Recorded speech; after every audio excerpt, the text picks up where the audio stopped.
నల్గొండ జిల్లాలో మహిళల కోసం ప్రత్యేకంగా ప్రభుత్వ మహిళా డిగ్రీ కళాశాలలో స్టడీ సెంటర్ నిర్వహిస్తున్నామని doctor BR Ambedkar open university joint director doctor B Dharmanayak తెలిపారు. ఈ అవకాశాన్ని ప్రతి ఒక్కరూ సద్వినియోగం చేసుకోవాలని సూచించారు.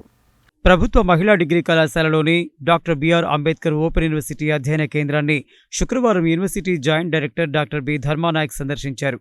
ఈ సందర్భంగా కళాశాల ప్రిన్సిపల్ శ్రీనివాసరాజు అధ్యక్షతన కౌన్సిలర్లు, అధ్యాపకులతో ఏర్పాటు చేసిన సమావేశంలో ఆయన మాట్లాడుతూ, నల్గొండ జిల్లాలో మహిళల కోసం ప్రత్యేకంగా ప్రభుత్వ మహిళా డిగ్రీ కళాశాలలో స్టడీ సెంటర్ నిర్వహిస్తున్నామని, తక్కువ ఖర్చుతో ఉన్నత విద్యను అందించడమే దూర విద్యా కేంద్రం లక్ష్యమని అన్నారు.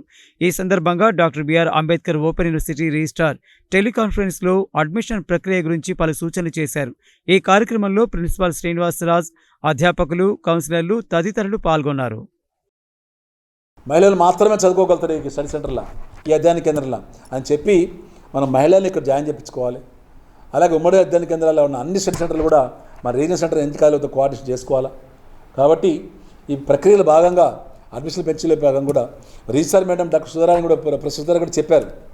వారు కూడా ఎన్నోసార్లు మనం టెలికాన్ఫరెన్స్ మాట్లాడుకుంటాం, వారు కూడా ఇప్పుడు వీడియో కాన్ఫరెన్స్ మాట్లాడతారు మనతోటి. ఏ విధంగా అడ్మిషన్ ప్రక్రియ విద్యార్థుల సంఖ్యను గణనీయంగా పెంచాలనే ఐడాక్స్లో కూడా మీటింగ్ జరుగుతుంది. ఇవాళ అడ్మిషన్ ప్రక్రియ భాగంగానే మళ్ళీ నన్ను స్టేట్ కోఆర్డినేటర్గా నియమించారు ఓన్లీ అడ్మిషన్లకు. కాబట్టి దానిలో భాగంగానే ఇప్పుడు రాష్ట్రం మొత్తం తిరగాల్సిన పరిస్థితి ఏర్పడుతుంది. దాంట్లో మొట్టమొదటిసారి కూడా మన నల్గొండ జిల్లాలో మనం అధ్యయనం ఫస్ట్ పెంచుకోవాలి. ఆ తర్వాత మనం అన్ని అధ్యయన కేంద్రాలు కోఆర్డినేషన్ చేసుకుంటూ మళ్ళీ మేము ప్రతిరోజు కూడా అన్ని అధ్యయన కేంద్రాలను జిల్లాల వారిగా రీజనల్ కోఆర్డినేటర్లని, అట్లా స్టడీ సెంటర్ కోఆర్డినేటర్ని, ఇలా అధ్యయన కేంద్ర కోఆర్డినేటర్, రీజనల్ కోఆర్డినేటర్ మాతోటి ఇలా సమన్వయం చేసుకుంటూ ముందు పోతున్నాం. కాబట్టి ఇలా అంబేద్కర్ యూనివర్సిటీ ముందు భాగంగా ఉందని కూడా తెలుసుకుంటున్నాం. స్ట్రెంత్ పెరగడానికి మా వంతు కృషిగా మేము కూడా పిల్లలతో చెప్తూ ఉంటాం. మన దేశంలోనే ఓపెన్ యూనివర్సిటీ సిస్టంలో అంబేద్కర్ ఓపెన్ యూనివర్సిటీ అనేటువంటిదే మొట్టమొదటిగా రావడం జరిగింది. అంతకుముందు ఒక బీద విద్యార్థి చదువుకోవాలంట్లయితే నైట్ కళాశాలలో మాత్రమే చదువుకునేటువంటి వాళ్ళు, ఉదయం పని చేసుకోవడం, నైట్ చదవటం.